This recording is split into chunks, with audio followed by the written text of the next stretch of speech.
वॉगर हे जागतिक पर्यटन केंद्र म्हणून जगप्रसिद्ध आहे आणि या ठिकाणी जगाचं विविध राज्यातील जे पर्यटक आहेत ते या ठिकाणी सातत्याने म्हणजे 12 महिनेसुद्धा या ठिकाणी येत असतात आणि मुख्यतः प्रवेशद्वाराचा रस्ता जो आहे वॉगर विश्रामगृह ते वॉगर शहर या ठिकाणी प्रचंड खड्डे पडलेले आहेत आणि आम्ही सातत्याने या प्रशासनाला सांगत आहोत की या ठिकाणचे रस्ते तुम्ही डागडुजी वेळेवर करा, कारण हा वॉगर विजापूर हा जो महामार्ग राष्ट्रीय महामार्ग आहे आणि तो राष्ट्रीय महामार्गाच्या कार्यालयाकडे वर्ग झालेला आहे. त्यामुळे सार्वजनिक बांधकाम विभागात या ठिकाणी दुर्लक्ष असतं, स्थानिक प्रशासनाचं याकडे दुर्लक्ष आहे.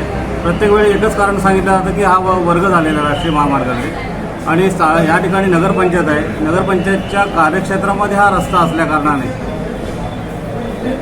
त्यांनीसुद्धा या ठिकाणी दखल घेतली पाहिजे. आत्ताच आम्ही लोकशाही दिनामध्ये त्यांना प्रश्न विचारला की आपण नगरपंचायतच्या दृष्टिकोनात तुम्ही या ठिकाणी काय केलं, तर आम्ही या ठिकाणी त्यांना नोटीस दिलेली आहे, त्यांच्या पत्रव्यवहार केलेला आहे. तर हा पत्रव्यवहार 2024 साली झालेला आहे. आज याला जवळजवळ 7 ते 8 महिने होऊन गेले, आता वर्ष होईल आहे ऑगस्टमध्ये, तरीसुद्धा याचा पाठपुरावा होत नाही. नाईलाज आम्हाला वॉगरप्रेमी नागरिकांना काल आमची जाहीर मिटिंग घेऊन या ठिकाणी आंदोलनाचा इशारा प्रशासनाला द्यावा लागला आहे. आणि नुकताच आत्ता लोकशाही दिन साजरा झाला, त्याच्यामध्ये आम्ही तहसीलदारांना आणि संपूर्ण शासनाला या ठिकाणी निवेदन सादर केलेलं आहे की या ठिकाणी 30 एप्रिलपर्यंत या रस्त्याला चांगल्या पद्धतीचं कार्पेट मारून द्यावं.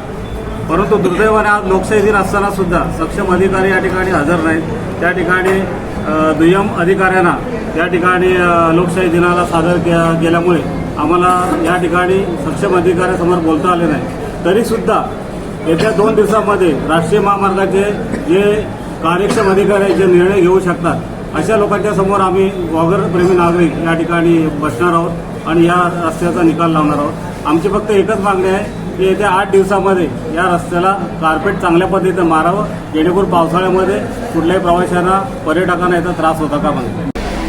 तर एवढी परिस्थिती आहे. आता वॉगर आणि विश्रामगृह पण जो रस्ता आहे हा जवळजवळ 4.5 ते 5 वर्ष झाली असाच पडून, त्याला कोण वाली आहे नाही आहे काय आम्हाला काही कळत नाही. संबंधित अधिकारी क्लास 1 अधिकारी त्या रोडवरून येतात जातात सगळे, पंचायत समिती असो नगरपंचायत असो तहसीलदार असो सगळे घेतात. पण तिथे कोणाचाही काही कोण विनंती म्हणजे सुमोटो दाखल करायला पाहिजे तो पण कोण करत नाही. वैयक्तिक काहीतरी पब्लिक लोकांसाठी वैयक्तिक अधिकार तुमच्याकडे काही दिले की नाही दिले, त्या ठेकेदाराला तुम्ही बोलून घेऊ शकता की नाही येतात. नगरपंचायत एवढं तर काम आहे, रस्ते सुविधा वाहतूक सुरळीत चालली पाहिजे, रोड गल्ल्या गटानं सगळी व्यवस्थित पाहिजे, हे नगरपंचायतचं काम आहे की नाही. मग नगरपंचायतला काम विचारायला ज्यावेळेला आमचे पराक्रमी उभे राहतात त्यावेळेला आम्ही